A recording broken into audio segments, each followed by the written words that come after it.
여러분 안녕하십니까, 백운기입니다. 어젯밤 12시까지 대한민국은 잠 못 들고 깨어 있었지요. 우루과이나 우리나라나 서로 경계하는 기색이 역력하더군요. 우루과이 뛰는 거 보니까 우리가 좀 더 밀어붙였어도 될 뻔했다 싶던데요. 아무튼 강호 우루과이를 상대로 우리 선수들 잘 뛰었습니다. 이강인 선수 뛰는 모습 보니까 반가웠고, 무엇보다도 마스크 투혼을 보여준 캡틴 조로 손흥민 선수에게 뜨거운 박수를 보내고 싶습니다. 이제 가나전이 더욱 중요해졌는데요. 포르투갈이 가나를 3대2로 어렵게 꺾었던데요. 우리가 가나를 잡으면 포르투갈도 이기지 말한 법 없으니까요. 12년 만에 16강 진출 기대해 보겠습니다. 백운계 시사 1번지 출발합니다. 네, 금요일 아침 함께할 네 분 패널 소개하겠습니다. 신성범 전 의원, 박진영 숙명여대 개건교수, 최양호 인포스탁데일리 기업정책연구원장, 장윤선 정치전문기자 나오셨습니다. 어서 오십시오. 네, 안녕하세요. 밤에 계속 축구 보셨죠? 장윤선 기자도 축구 좋아하시나요? 전 사실은 그렇게 네. 보긴 축구 했습니다. 이야기, 군대 이야기 나오면 아주 싫어합니까? 뭐 좋아하진 않습니다. 여자분들이 가장 싫어하는 게 군대 군대에서 얘기. 축구 얘기하는 군대에서 축구했던 얘기하는 건데.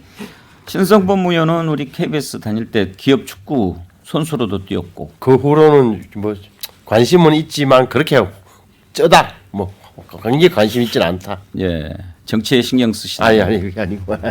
최양호 원장은 축구 선수였다면서요? 네, 뭐 했는데 공부하는 게 훨씬 더 인생에 뭐 도움이 될 것 같아요. 언제까지 선수를 하신 거예요? 고등학교 1학년까지. 정말요? 예. 대단하시다. 그 잘 찾죠. 그런 포지션이 뭐였어요? 그런 거 깊이 들어가게 하면 다른 선수들이 지금도 원숭이 다 잘 거고. 그래도 고등학교 때까지 축구 선수 하셨으면 뭐. 박진영 교수는 축구하고 어떤 인연이 있습니까? 저는 뭐 붉은 악마 이런 것도 하고, 네. 붉은 악마로 뛰는 거예요? 동네 조기 축구 이런 것도 열심히 최근까지 했습니다. 네. 예. 그러면 전문가로서 보시기에 어디 아니 전문가는 아니고 어땠습니까? 뭐 잘하더라고요. 예. 일단 뭐 압박을 아주 잘하더라고요. 김민재 선수에 대해서 놀랐습니다. 김민재. 네, K 괴물. 그 부상이 아니었으면 네네. 싶은데 네. 어제 종아리가 좀 아파가지고 네. 그런 적이 처음이었다고 그러더라고요. 네, 그 살짝 보니까 발목이 돌아갔더라고요. 예. 돌아갔는데 이 오토바이나 이런 게 측면 돌 때 보면 오토바이가 살짝 기울어 있어서 네, 눕지 네. 않습니까? 그런 식으로 뛰더라고요. 키 190에 그런 식으로 뛰는 사람 저는 처음 봤습니다. 우리가 이번에 손흥민도 있고 김민재도 있고 정말 막강하지 않습니까? 이럴 때 16강 한번 해야죠. 네. 근데 이제 우리 이제 이거 항상 경제적인 효과로 이제 예. 얘기를 하지 않습니까? 16강에 올라야 경제적 효과가 있습니다. 그러니까 2002년도에 우리가 26조 했고 2010년도에 이제 16강 갔잖아요. 그때도 12조 정도의 특수 효과가 있었기 때문에 무조건 이번에 가셔야 됩니다. 그래서 이것이 연말 특수 소비로 연결되면서 내년 1분기까지 영향을 줄 수 있거든요. 지금 말씀하신 것은 사회적, 경제적 파급 효과 다 포함한 다 겁니까? 포함이 되고 여기다 이제 홍보 효과까지 나면은 뭐 더 많이, 그러니까 2010년 같은 데는 우리가 추산하기에 한 12조 정도의 기업 홍보 효과가 있었다고 하니까 뭐 숫자적으로 안 나오는 거지만 그 정도의 효과들 대단합니다. 우리가 흔히 골대를 12번째 선수라고 그러잖아요. 어제 아주 골대가 2번이나 우리를 살려줬는데 어떻든가요? 뛰는 거 보니까 우리가 전혀 밀리는 것 같지 않았죠? 뭐 한 4, 50년 전에 저를 보는 듯. 포르투갈하고 가나하고 3대2였다면은 가나도 그렇고 포르투갈도 우리가 한번 해볼 만하다 싶던데요. 그럼 이제 백운기배 이거 뭐 내기를 해야 되지 않겠습니까?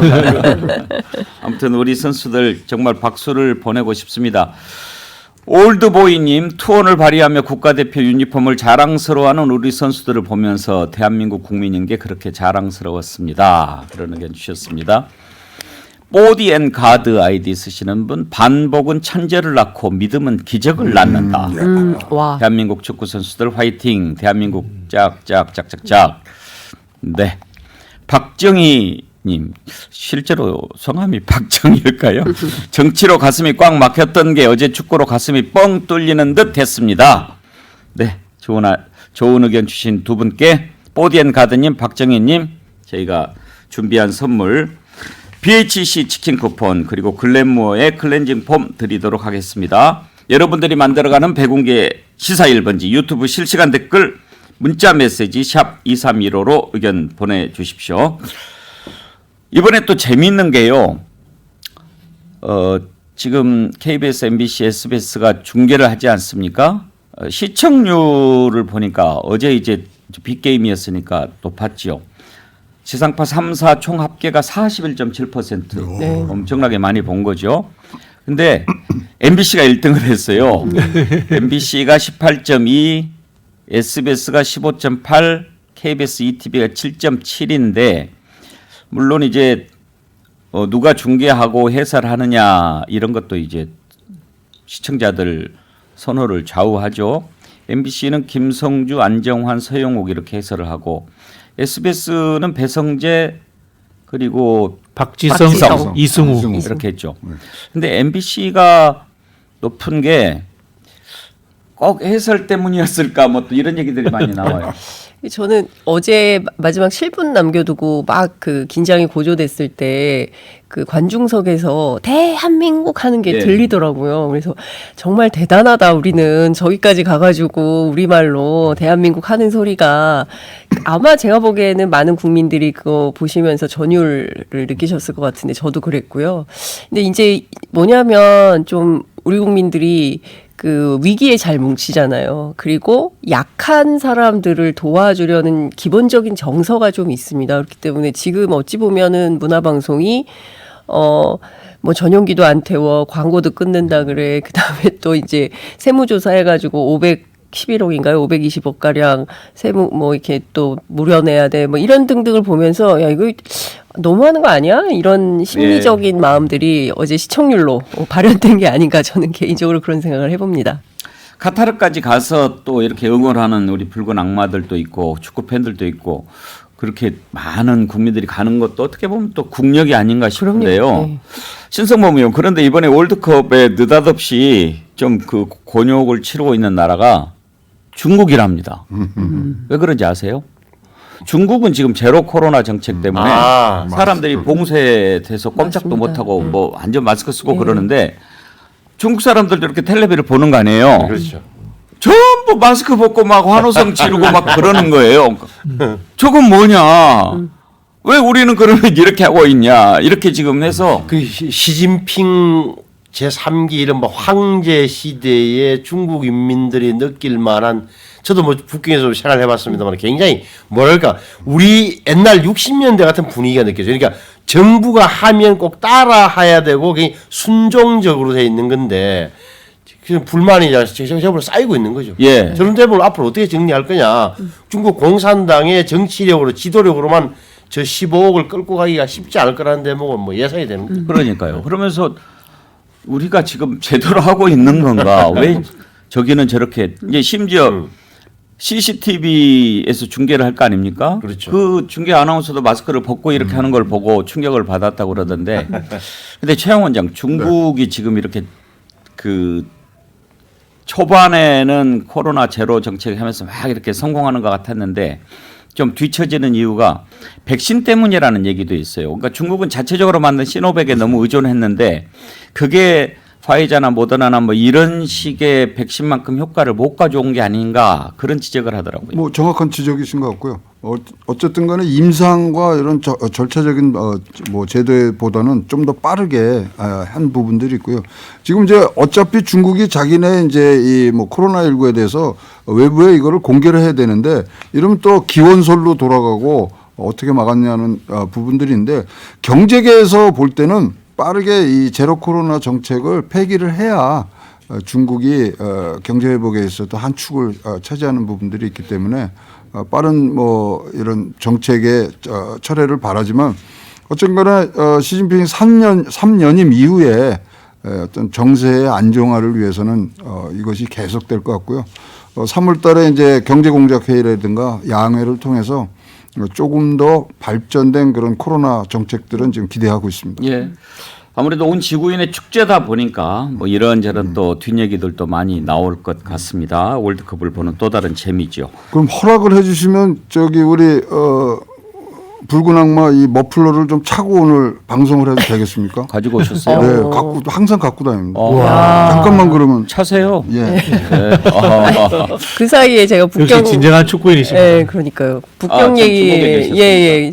아니, 지금 아마 이 방송 듣고 계신 교민들도 많으실 거예요. 그런데, 굉장히 답답해 하십니다. 일단 아이들이 학교가 전부 온라인 수업이고요. 그리고 아빠들도 그리고 재택근무를 한다고 해요. 그리고 아파트마다 봉쇄가 너무 많아서 사재기 굉장히 많이 있다고 하고요. 그러니까 전반적으로 이 제로 코로나 정책 때문에 그 민심이 폭발 지경에 있고 답답해하고 그리고 또 재밌는 것이 정보 통제를 굉장히 심하게 하는 나라인데요, 중국은. 그래서 VPN을 깔지 않으면 실제로 유튜브라든가 페이스북이라든가 트위터나 이런 걸 할 수가 없습니다. 근데 또 정부 당국자들은 트위터에 자기네들이 입장을 또 미국하고 예. 갈등할 때도 그런 입장을 올리기도 하고 그래서 사실은 여러 가지 문제들이 착종돼 있는 현실에서 중국 사람들이 불만이 굉장히 많이 팽배해 있다고 하더라고요. 네. 오 진짜 어, 네.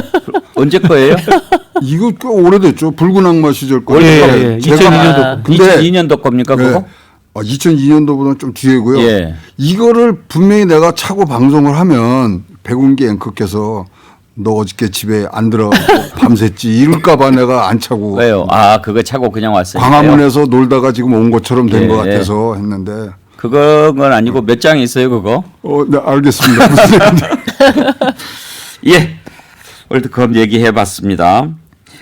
이태원 참사 국정조사 계획서가 어제 국회 본회의를 통과했는데 통과하기 전에 또 한 번 우여곡절이 있었습니다. 이게 제대로 될까 그런 걱정하는 분들이 많은데 박진영 교수 원래 대검찰청 국정조사에 포함이 됐는데 네네. 국민의힘이 합의한 지 하루 만에 빼달라고 그래가지고 또 좀 진통이 있었다고 그러더라고요. 네, 뭐 검찰 정권이니까 그런 생각이 듭니다. 이게 검찰이 상징적으로 자기들이 빠지는 게 좋겠다라고 생각했을 수도 있다고 보고요.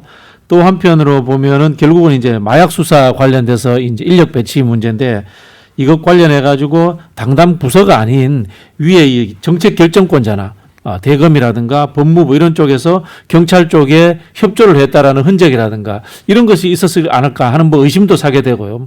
여러 가지 뭐 이유가 있을 거다. 뭐 저는 그런 생각이 듭니다. 네.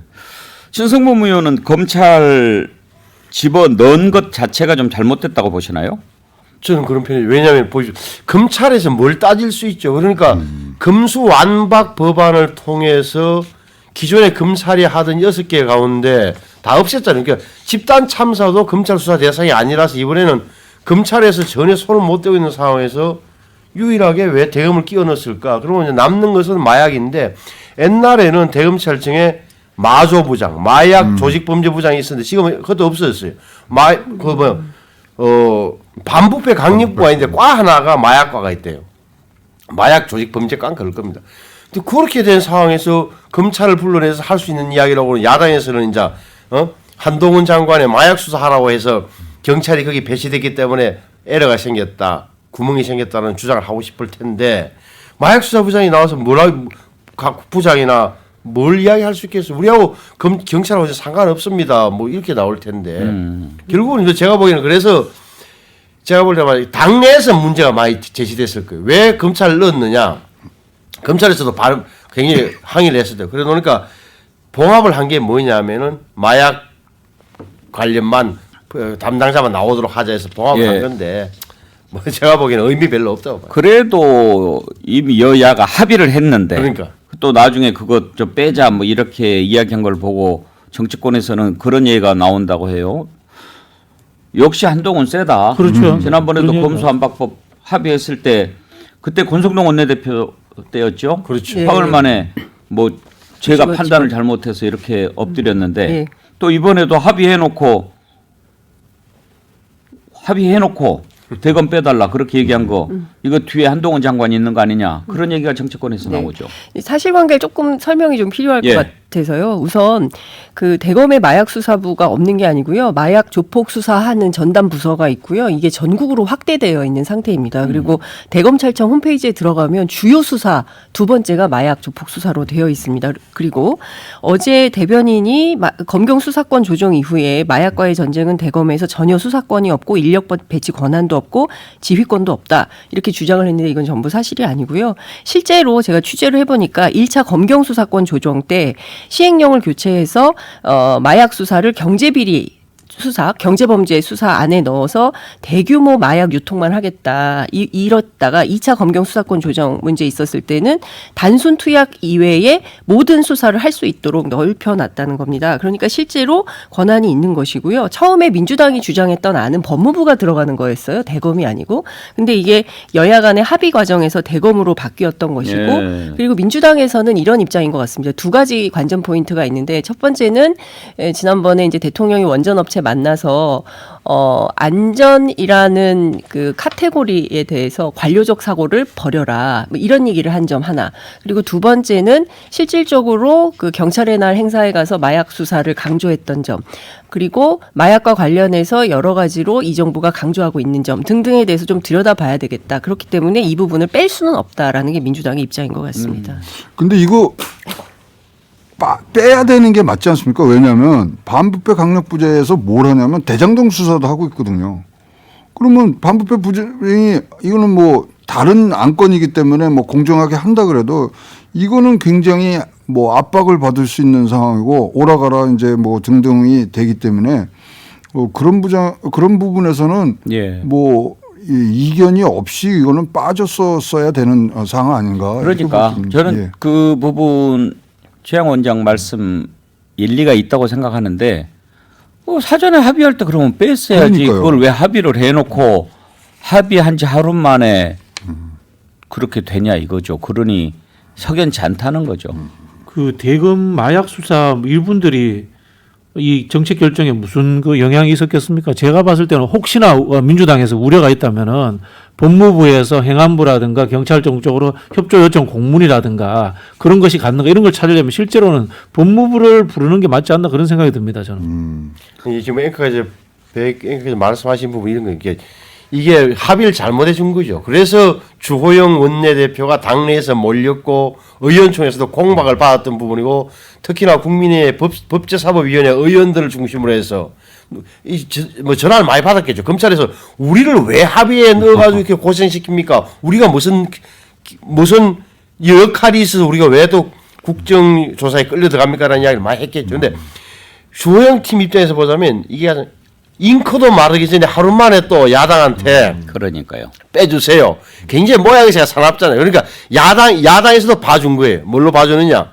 그래 조영 원내대표도 입장도 생각해서 자 마약 관련 장애 부세 예. 장만 참석하기로 여야 간에 대충 합의를 해주고 주호영 원내대표도 모양새도 살고 이래 된 거죠. 그렇죠. 달래면서 가야죠.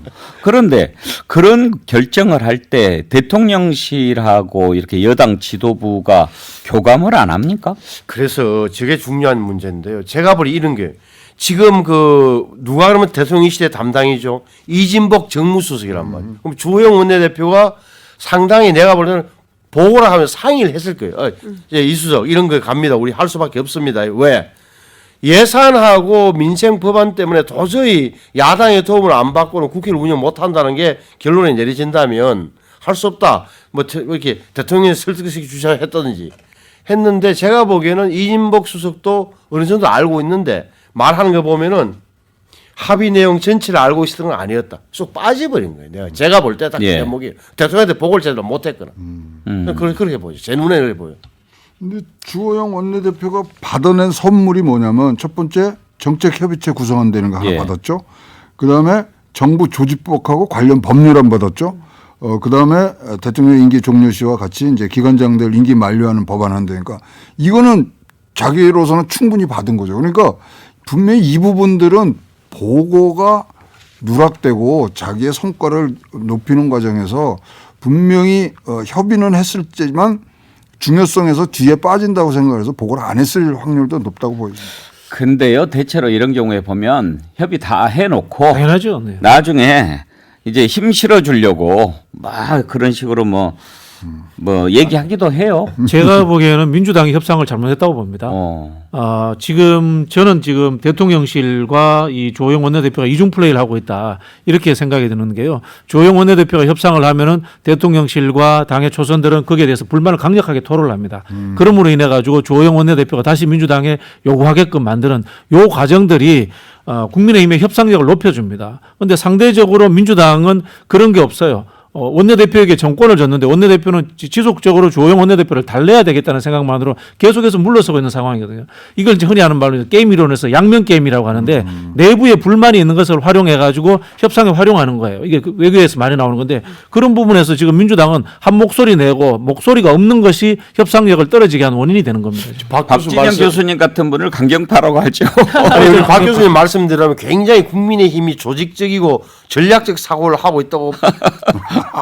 자동적으로 그렇게 되고 있고요. 그 부분은 저는 대통령실이 컨트롤하고 있기 때문에 그렇다고 봅니다. 그러면 여권이 앞으로 미래가 밝은 거예요. 예를 들면 이런 거죠. 대통령실이 조영 원내대표 보고는 지금 유가족들도 나오고 상황이 이러니까 국정조사 받을 수 없지 않겠느냐 이렇게 이야기를 하고 초선들이라든가 이 강경파들한테는 아니야 조영 접회를 때려라. 그래야지 지금 조영이 세게 나갈 거야. 이렇게 할 수 있는 거죠. 근데 사실 지금 조영 원내대표가 이 정도 안 하면 아마 정치가 꽉꽉 막혀서 어디 가지도 못할 거예요. 지금 뭐 일부에서 반발이 있고 어제도 보니까 장제원 의원이랑은 또 반대표 던졌죠. 뭐 그런 건 충분히 이해가 되는데 지난번에 김은혜 수석하고 강승규 수석하고 했을 때 이렇게 뭐 물어보는 거 그럼 사적인 내용 공개하세요. 뭐 공개 못합니다. 아니 그걸 공개해야 이해가 될 거 아니에요. 그게 상식이란 말이에요. 네. 그런데 그런 상식적인 얘기를 했다고 또 당내에서 비판을 받는 그런 위치인데 조영 원내대표 뭐 칭찬하고 싶은 생각은 없지만 그래도 역할을 하고 있다 그렇게 보여져요. 예, 실제로 당내 제가 이게 협상 파트너들을 얘기를 좀 들어보면 뭐 상당히 내부적으로는 긴박했던 과정이 있었던 것 같고요. 그리고 민주당에서는 나름 그 주호영 대표에 대한 평가를 좋게 하는 것 같습니다. 그러니까 윤핵관, 친윤계 의원들이 국정조사 절대 안 받겠다고 하는데 기본적으로 주호영 원내대표는 그래도 지금 이거는 피할 수 없는 일이다. 그리고 유족들이 이렇게 여러 가지 지점에서 문제 제기를 하고 기자회견까지 하고 KBS 9시 뉴스에 나와서 인터뷰까지 하고 민심이 이렇게 난린데 이거 안 받으면 여당으로서 존재 이유가 부정당할 수 있다. 이제 이런 얘기를 반복적으로 했다는 것이고요. 그러면은 민주당 입장에서는 협상이 되게 하려면 주호영 원내대표의 길을 좀 살려줄 필요가 있는 것이죠. 그러니까 주호영 원내대표의 길을 좀 살려주고 당 내부에서 협상력을 갖도록 하는 이런 측면이 하나 있었던 것 같고요. 실제로 국민의힘 내부를 좀 취재해보면 의견은 반반이었던 것 같습니다. 그러니까 하자는 파 반. 하지 말자는 파 반. 그런데 문제는 그래서 대통령의 뜻은 어디 있는데요. 이제 이렇게 귀결이 되는 것이죠. 그래서 제가 알기로도 한 2주 전쯤에 언론 보도에도 나왔습니다만 2주 전쯤에 소위 대통령실의 비둘기파들하고 주호영 원내대표 측하고 끊임없는 협상을 통해서 실질적으로 국정조사를 받되 우리가 또 다른 야당, 그러니까 야당을 통해서 할 수 있는 뭐 예산 문제, 그 다음에 뭡니까 앞서 말씀하신 정부조직법 등등등에 대한 것들을 좀 따내자 이렇게 하면 되지 않겠느냐라는 생각이 있는 것 같고 또 한 측면에서 보면 대통령실에서는 여전히 불만이겠죠. 뭐 사과할 거 다 했다고 본다는 것이고요. 더 뭘 해야 되는 것이냐 이제 국가배상을 통해서 통 크게 유족들한테 배상해주면 되는 거 아니냐 이런 태도라는 것입니다. 그렇기 때문에 여러 가지 앞으로도 갈 길은 좀 험난하다고 보여지긴 하는데요. 그 과정에서 주호영 원내대표가 어떤 협상력을 가지고 어떻게 할지 상식과 합리에 기반한 정치를 할지 좀 지켜볼 일이라고 생각합니다. 근데 이렇게요. 수사가 진행되고 있는 사안에 대해서 국정조사하는 게 처음이거든요. 왜냐하면 수사 결과가 미흡할 때 국정조사를 했단 말이죠. 동시에 진행된 사례는 꽤 많이 있고요. 예전에 그 IMF 때도 YS 정부 때라고 하는데요. 제가 취재해 보니까 그때도 자민련하고 민주당이 그냥 개문발차식으로 먼저 하고 당시에 신한국당이죠. 거기는 들어오지 않아서 끝까지 안 들어왔던 그러니까 전례가 그 포인트죠. 있었다.